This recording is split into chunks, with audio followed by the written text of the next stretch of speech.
So the next episode in building number 5 looks like his head kind of exploded on my bench here.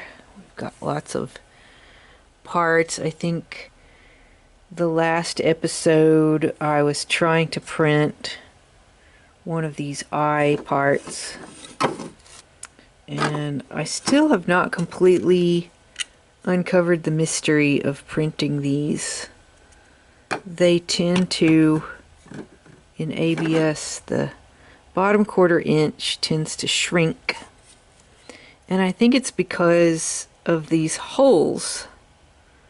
You see the indentations in the bottom where they're meeting the print bed, and then those also have a hole through them. And I think that that is what is causing this bottom 1/4 inch shrinkage to happen, is these holes. These holes are actually functional. They are filled by these detail plates. I did kind of stick one of these in place. I had that cut in aluminum, and those are access panels to get inside. There would be a servo down in here, and that would actually be a pretty useful way to either go in from the bottom or the side without having to completely take apart the robot's head. This piece here, this is one of the aluminum pieces underneath. These are not sticking in there very firmly because of the warping, and see how the ridge there on that one's kind of bent. So the possibilities are that I would have to reprint these parts and uncover the secret of getting them to print right.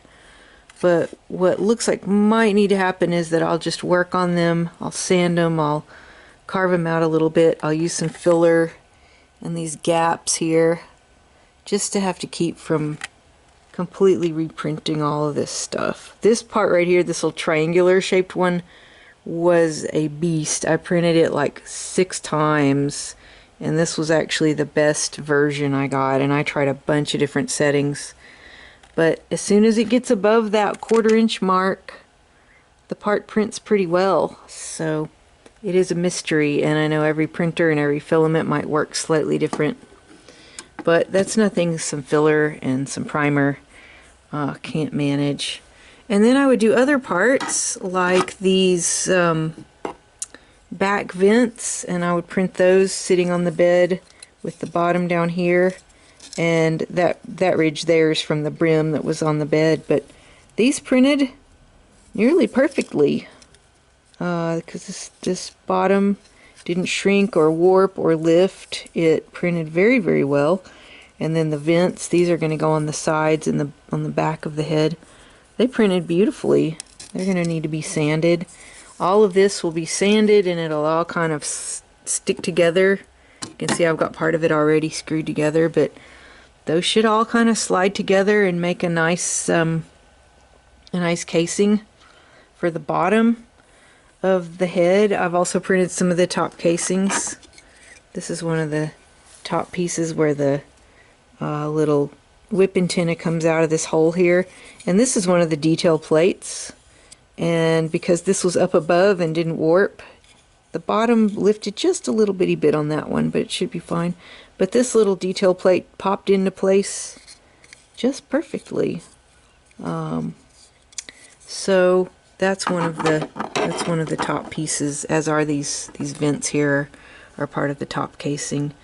So I've been busy, the printer's been busy, getting a little bit more done, learning a little more about ABS, and then I've also learned my first SendCutSend lesson.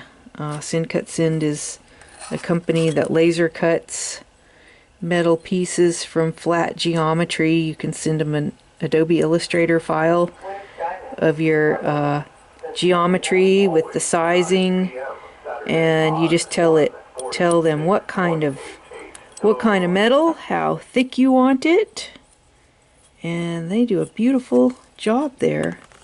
I also had the eye flaps done. There's one of the, that's the, should be the right eye flap there. It looks very nice. They do a pretty good job of deburring it. There's a couple spots where you could probably stand a file, little spots here and there.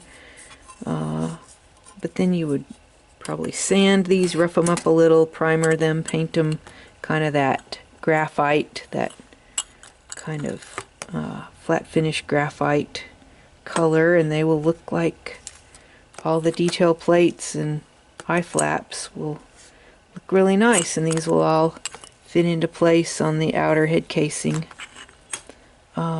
So yeah, SendCutSend is an excellent service. They always send a piece of candy with your Sour Patch, with your order. I did realize when I made this order that there were a couple of plates that I should have ordered 2 of, one of which is this side one, because of course there's one on each side, and the other of which is this bottom one that's I showed earlier that's underneath there. There's one of those on each side as well. So in my next order I'm going to have to order another one of each one of those. I thought I had done that and somehow I didn't update my cart, so. But I've got all these cool metal Johnny 5 parts. It's real exciting to have a bunch of those parts and a bunch of these head parts printed. I ran out of this light gray ABS, and now I've started printing these. I have some black ABS and I'm printing these track pads, the 45 track pads that need to be in kind of a hard slicker material. People are often having these made out of Delrin, but I am printing them from black ABS, and still experimenting on the best way to get those printed efficiently. So lots of 3D printing learning going on, and lots of spare printer filament for a boob like Lily to eat for a delicious snacking when I'm done printing. So lots of progress being made here, building number 5. Thanks for joining me.